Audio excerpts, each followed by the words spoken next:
Thank you, Gloria. It's Camino, President of Central Valley Leadership Roundtable. It's very interesting. I know a lot of hard work went into this steering committee, and I'm ready to go and let the voters know that we're ready to support a measure that's balanced, that take into account rural communities that have been abandoned and forgotten. And yes, the little towns do count. You put all these little towns together, they really have a lot of voice. And you know what? It's interesting to listen to Supervisor Mendez.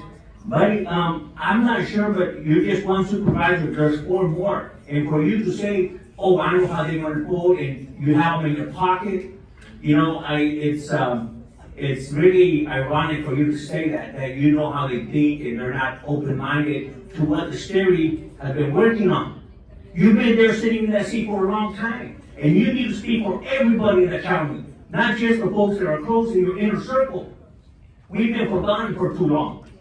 And let me tell you, a lot of communities like Mendota, San Joaquin, Manning, I travel those every day. There's a lot of hardworking people in those agricultural fields and those farms, and there's a lot of tomato trucks, there's a lot of cantaloupe, and there's a lot of bridges that need some tender love and care.